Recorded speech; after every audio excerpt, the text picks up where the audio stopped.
नमस्कार विद्यार्थी मित्रांनो, पाठीमागच्या व्हिडिओमध्ये मी तुम्हाला प्रश्न विचारला होता, देवी लस कोणी शोधून काढली? देवी लस कोणी शोधून काढली? तर या प्रश्नाचं योग्य उत्तर काय असणार आहे? योग्य उत्तर आहे एडवर्ड जेन्नर. Edward Jenner. विद्यार्थी मित्रांनो, पोलीस भरतीमध्ये वारंवार हा प्रश्न विचारला गेला आहे. तलाठी भरतीमध्ये वारंवार हा प्रश्न विचारला गेलेला आहे. विद्यार्थी मित्रांनो, या व्हिडिओमध्ये एकूण 20 प्रश्न आपण पाहणार आहोत. 20 पैकी कमीत कमी 15 प्रश्नांची उत्तरे तुमची बरोबर यायलाच पाहिजे. विद्यार्थी मित्रांनो, या ठिकाणी प्रश्न पहिला आहे, चरक संहिता. चरक संहिता हे पुस्तक कोणत्या विषयाशी संबंधित आहे? तर या ठिकाणी योग्य उत्तर काय असणार आहे? योग्य उत्तर आहे औषधे. चरक संहिता हे जे काही पुस्तक आहे ते औषधे या विषयाशी संबंधित आहे. पुढचा प्रश्न पहा, आर्य या शब्दाचा शब्दशः अर्थ काय आहे? आर्य या शब्दाचा शब्दशः अर्थ काय आहे? तर या ठिकाणी योग्य उत्तर आहे सर्वोत्तम. सर्वोत्तम किंवा श्रेष्ठ. आर्य म्हणजे काय? सर्वोत्तम किंवा श्रेष्ठ असं लक्षात ठेवायचं आहे. पुढचा प्रश्न पहा, शेरशाहनंतर आणि अकबराच्या आधी दिल्लीवर राज्य करणाऱ्या हिंदू राजाचे नाव काय होते? शेरशाहनंतर आणि अकबराच्या आधी दिल्लीवर राज्य करणाऱ्या हिंदू राजाचे नाव काय होते? तर विद्यार्थी मित्रांनो, या ठिकाणी योग्य उत्तर काय असणार आहे? योग्य उत्तर आहे हेमू. हेमू लक्षात ठेवायचं आहे. पुढील प्रश्न पहा, पुष्प या शब्दाला खालीलपैकी कोणता शब्द समानार्थी आहे? पुष्प या शब्दाला खालीलपैकी कोणता शब्द समानार्थी आहे? विद्यार्थी मित्रांनो, पर्याय पहा, कुसुम, सुमन, पारिजात, वरीलपैकी सर्व. विद्यार्थी मित्रांनो, तुम्हाला माहिती पाहिजे, पुष्प याचा अर्थ काय होतो? फूल. पुष्प याचा अर्थ फूल असा होतो. मग फूल म्हणजे काय? कुसुम बरोबर आहे. फूल म्हणजे सुमन बरोबर आहे. आणि फूल म्हणजे काय? पारिजात बरोबर आहे. म्हणजेच पुष्प या शब्दाला हे जे काही पर्याय दिलेले आहेत हे सर्व समानार्थी आहे. लक्षात ठेवायचं आहे. पुष्प म्हणजे फूल, पुष्प म्हणजे कुसुम, पुष्प म्हणजे सुमन आणि पुष्प म्हणजे पारिजात. पुढील प्रश्न पहा, पंचसिद्धांतिका. पंचसिद्धांतिका हा खगोलशास्त्रीय ग्रंथ कुणी लिहिला आहे? कुणी लिहिला आहे? पर्याय पहा. उत्तर माहिती असेल तर कमेंटमध्ये उत्तर सांगायचं आहे. पंचसिद्धांतिका हा खगोलशास्त्रीय ग्रंथ कुणी लिहिला आहे? तर या ठिकाणी योग्य उत्तर आहे वराह मिहिर. वराह मिहिर यांनी लिहिलेला आहे पंचसिद्धांतिका. पुढचा प्रश्न पहा, तक्षशिला. तक्षशिला हे प्राचीन शहर कोणत्या देशात आहे? विद्यार्थी मित्रांनो, हा प्रश्न रेल्वे पोलीस भरतीमध्ये विचारला गेला आहे. रेल्वे पोलीस भरतीमध्ये. ओके. तक्षशिला हे प्राचीन शहर कोणत्या देशात आहे? तर योग्य उत्तर आहे पाकिस्तान. पाकिस्तानमध्ये तक्षशिला हे प्राचीन शहर आहे. पुढील प्रश्न पहा, वारी या शब्दाला खालीलपैकी कोणता शब्द समानार्थी आहे? विद्यार्थी मित्रांनो, वारी म्हणजे काय जर तुम्हाला माहित असेल, उत्तर लगेच येऊन जाईल. पहा, या ठिकाणी पहिला पर्याय आहे कुसुम. आता कुसुम म्हणजे काय माहिती का? कुसुम याचा अर्थ असा होतो फूल. कुसुम म्हणजे काय? फूल, पुष्प असा अर्थ होतो. या ठिकाणी आकाश. आकाश म्हणजे काय? गगन. आकाश म्हणजे काय? अंबर. ओके. त्यांना देव. देव नाही होत. आणि वारी.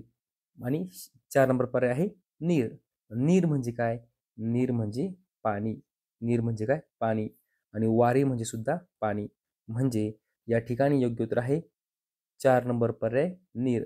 लक्षात ठेवा, वारी म्हणजे काय? पाणी. नीर म्हणजे काय? पाणी. म्हणून वारी आणि नीर दोन्ही समानार्थी शब्द आहे. पर्याय क्रमांक 4 आपला आहे उत्तर. पुढचा प्रश्न पहा, मेदिनी. मेदिनी या शब्दाला कोणता शब्द समानार्थी आहे?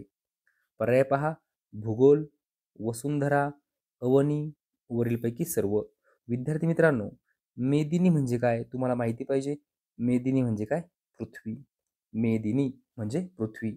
आणि पृथ्वी या शब्दाला कोणकोणते शब्द समानार्थी आहे? तर पृथ्वी म्हणजे भूगोल बरोबर आहे. पृथ्वी म्हणजे वसुंधरा बरोबर आहे. पृथ्वी म्हणजे अवनी बरोबर आहे. लक्षात ठेवायचं आहे, मेदिनी या शब्दाला भूगोल हा शब्द समानार्थी आहे, वसुंधरा शब्द समानार्थी आहे आणि अवनी शब्द समानार्थी आहे. या ठिकाणी योग्य उत्तर आहे वरीलपैकी सर्व. वरीलपैकी सर्व. पहा, पृथ्वी या शब्दाला कोणकोणते शब्द आहे समानार्थी? वसुंधरा, भूगोल, धरती, अवनी, मेदिनी हे लक्षात ठेवायचं आहे. पुढील प्रश्न पहा, वाराणसी हे शहर कोणत्या दोन नद्यांच्या मध्ये वसले आहे? तर या ठिकाणी योग्य उत्तर आहे वर्णा व असी. वरणा व असी या दोन नद्यांच्या मध्ये वाराणसी हे शहर वसलेले आहे. पुढचा प्रश्न पहा, वैशेषिक दर्शन. वैशेषिक दर्शन हा ग्रंथ कोणी लिहिला आहे? पर्याय पहा, महर्षी कर्वे, गोपाळ गणेश आगरकर, महर्षी कनाद, स्वामी सहजानंद. विद्यार्थी मित्रांनो, योग्य उत्तर आहे महर्षी कनाद यांचा ग्रंथ आहे वैशेषिक दर्शन.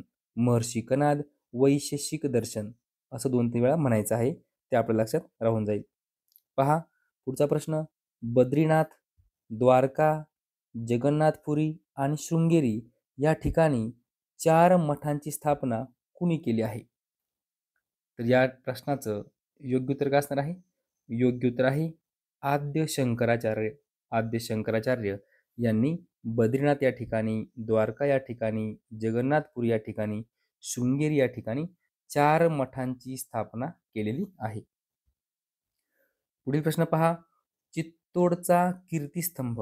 चित्तोडचा कीर्तिस्तंभ कोणत्या शासकाने बांधला? तर विद्यार्थी मित्रांनो, या ठिकाणी योग्य उत्तर आहे राणा कुंभ. चित्तोडचा कीर्तिस्तंभ राणा कुंभ या शासकाने बांधला. पुढचा प्रश्न, इंडिया डिव्हायडेड या पुस्तकाचे लेखक कोण आहे? विद्यार्थी मित्रांनो, हा प्रश्न तलाठी भरतीमध्ये विचारला गेला आहे, पोलीस भरतीमध्ये हा प्रश्न विचारला गेला आहे. India divided. योग्य उत्तर आहे डॉक्टर राजेंद्र प्रसाद यांचं पुस्तक आहे इंडिया डिव्हायडेड. पुढील प्रश्न पहा, सौर ऊर्जा निर्मितीच्या प्रक्रियेला काय म्हणतात? सौर ऊर्जा निर्मितीच्या प्रक्रियेला काय म्हणतात? तर या ठिकाणी योग्य उत्तर आहे न्यूक्लिअर फ्युजन. Nuclear fusion. पुढचा प्रश्न पहा, दिवाकर या शब्दाला कोणता शब्द समानार्थी आहे? पर्याय पहा, सूर्य, रवी, आदित्य यापैकी सर्व. विद्यार्थी मित्रांनो, दिवाकर म्हणजे काय हे आपल्याला माहिती पाहिजे. दिवाकर म्हणजे काय? दिवाकरचा अर्थ सूर्य असा होतो. सूर्य या शब्दाला कोणकोणते शब्द समानार्थी आहे? रवी म्हणजे सूर्य, दिनकर म्हणजे सूर्य, भास्कर म्हणजे सूर्य, दिवाकर म्हणजे सूर्य, आदित्य म्हणजे सूर्य. या ठिकाणी पहा, दिवाकर याचा अर्थ काय होतो? सूर्य असा होतो. त्यानंतर दिवाकर म्हणजे काय? रवी, आणि आदित्य म्हणजे काय? दिवाकर. म्हणजे सर्व शब्द काय एकमेकाला समानार्थी आहे. तर या ठिकाणी योग्य उत्तर आहे यापैकी सर्व. पुढील प्रश्न पहा, कोणत्या अन्न पदार्थात सर्वात जास्त प्रथिने असतात?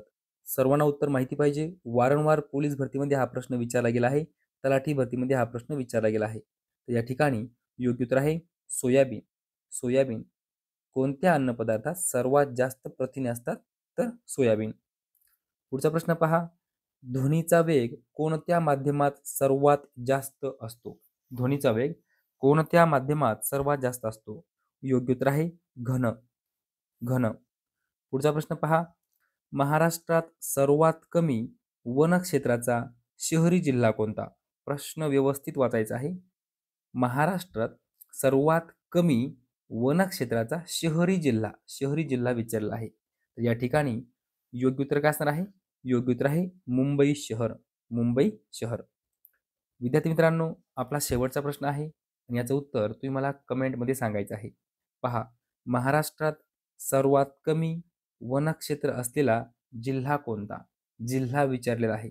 पर्याय पहा, सातारा, पुणे, ठाणे, लातूर. विद्यार्थी मित्रांनो, या प्रश्नाचं योग्य उत्तर तुम्ही मला कमेंट करून सांगायचं आहे. विद्यार्थी मित्रांनो, अशा प्रकारे या व्हिडिओमध्ये एकूण 20 प्रश्न आपण बघितलेले आहे. जर तुम्हाला आपला हा व्हिडिओ आवडला असेल तर नक्की लाईक करा, शेअर करा, सबस्क्राईब करा. धन्यवाद.